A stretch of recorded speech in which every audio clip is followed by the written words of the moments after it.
there, I'm Tommy Dash from Ctrl Z and Stereotype, and I'm going to talk you through how we make our unique style of breakbeat. The track I'm going to talk about today is actually a remix that we've done of a freestyler's classic called Roughneck, which will be coming out later in the year. Even though it's a remix, a lot of the techniques I've used the similar sort of thing that I'd do in an original tune as well. So I'm going to start with the drums. I don't know if you can tell from the speakers, but there's quite a lot of bass in that kick drum. And I've sort of run it through a frequency analyzer to kind of just check that it's doing what I want it to do. And if you look there, you can kind of see it's spiking around between sort of 60 and 100, which is sort of the Premier League of kick drum frequencies, really. You kind of want it sort of peaking around 80, that's really going to punch in a club. And obviously it needs to have some top in it as well. I mean, this one is actually two kicks layered together, one kind of quite flabby, subby kick, and one with a lot more sort of punch higher up in the spectrum. And that's something that it's just a kick that I bounced out of another tune, and I do that quite a lot. If I make a nice kick or snare out of a couple of sounds, I'll bounce it down and save it for later use, and that's what I've done here. I don't generally low cut my kick drums because I know a lot of the drum and bass people like to sort of shelve it off below 80 to kind of make room for the sub and kind of keep their drum patterns flowing, but it's a lot faster drum and bass, and you need to kind of have sort of slightly thinner kicks to kind of make the grooves work. But breakbeat's a lot slower. We're working at 135, and you can find that you've actually got quite a lot of space between drum hits to kind of let the sound envelopes play to their full. So I don't really gate my drums too much unless they're really, really flabby, and I don't really low cut them. I use kind of side chaining on the bass and stuff to make room for those kicks. So that's one kind of main difference I think you'll find with breakbeat and other music like drum and bass. It's quite similar to house in that way. House drums are really kind of sort of bassy as well. I don't layer too many kicks together. Snares is where I sort of do a bit more layering. I think the most important thing with a snare drum is to have a good bass snare. You need your snare sort of spiking around 200, 250, and you know, kind of, you need that low end in the snare really for it to really punch through in a club, so you can feel it in your chest. So I've got a snare again that is a combination of snares from another tune, and it's quite sort of crunchy, almost live sounding snare. It's quite heavily processed. If we just look at the frequency analyzer here on that, you can see the spike around there, around the sort of 200, 180, 200, and that's where I like my snares to carry the most weight. With this tune, I mean, I was going for an old school vibe. I was going for kind of like a bit rough around the edges, kind of like crunchy drums, lots of breaks and lots of different sounds in the drums. I wanted to get like that old breakbeat vibe that seems to have been lost a little bit these days, and a kind of old jungle vibe as well. I've got this kind of horrible metallic sound,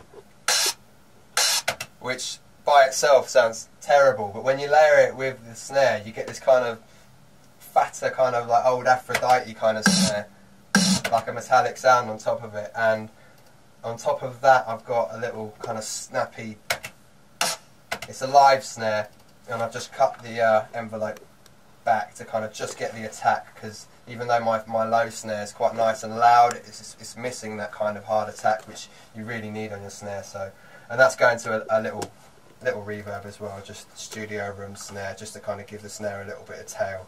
I bust all those snares to a bus. I generally bust my drums just for my own sanity, to kind of have them all in this part of the mixer where I can fiddle with my drums mixed. If we look at the snare bus, there's a compressor on there, which is basically, it's got quite a quick attack, but I wanted to sort of leave the attack nice and loud, so it starts compressing it after the initial sort of 7 milliseconds. It's quite a gentle compressor, but it's definitely doing something. If I take that off, it's just a little bit more definition on the sound.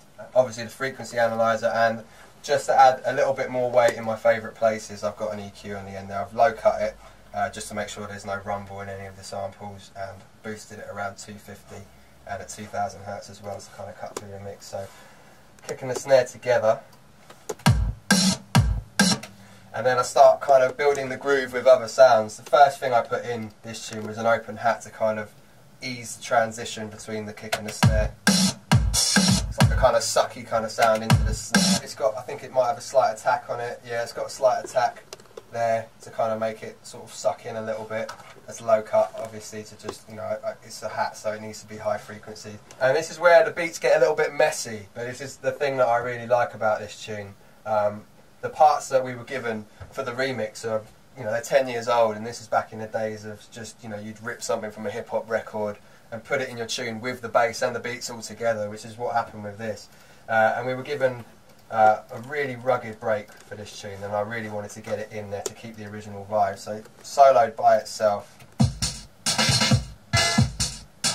I've chopped a few bits out of that, as you can see in the MIDI there, just the snares, because I didn't really need them interfering with my snare. But there's actually sub underneath that, so the natural thing to do was to low cut it, take out any kind of renegade frequencies which just weren't really working with the other sort of drums and breaks, boosted it where it needed boosting up in the tops because it was quite dull. I think it's sampled from a record. And I put a compressor on there as well, and this is actually, this compressor is being triggered by the kick and the snare signal through side chaining. On my kick channel I've got it's sending to bus 6, and so on the snare as well it's going to bus 6. If I go to bus 6 on the mixer, you actually see that it's got no output there. So if I solo bus 6, you can just see like a ghost signal happening there. But if you look at the compressor now, that ghost signal is actually triggering the compressor. So every time the kick and the snare hits, whatever the compressor's on will kind of duck out. It's a really handy mix tool, but you can also use it to good creative effect, which I'm going to show you a little bit later on. So let's go back to this break and listen to it with the compressor. Quite subtle, but it's definitely making room for the kick and the snare. And I've done the same with this break down here, which is, I think I got it from a sample CD. Quite a messy break, but that is the kind of vibe that I'm on for this tune. Usually my beats are a little bit more clinical, and I'll kind of make my own breaks out of percussion hits and stuff, but I really wanted to get that old school vibe. So got that break there, similar kind of compression to the kick and the snare, EQ taking out a few of the sort of unwanted frequencies there, mainly just sort of doing a low cut though. So the drums so far,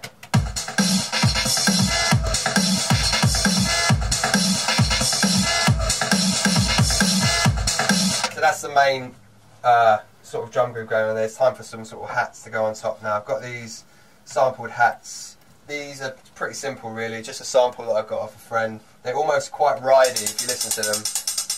They've definitely got a tone, and they also sort of pan left and right a little bit, which is nice to kind of widen the stereo image.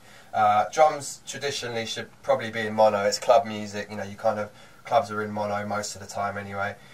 So you want your drums down the middle of the mix, but it's nice with the higher frequencies like hats and stuff to kind of do a little bit of panning, and you'll notice a little bit of just subtle panning on all of them, just to kind of widen the stereo mix a little bit on the top. Makes for good listening when you're not in a club. And I've got straight hat, just keeping the rhythm straight, tiny reverb on it, just to give it a little bit of space and a little bit of a tail. Got this horrible dirty crash, and it's kind of naturally sort of tailing off to the left speaker, so it's nice and stereo. It is a bit dirty, and I probably could have got a better one, but to be honest, the way the drums were sounding anyway, I just kind of wanted it to sound like it was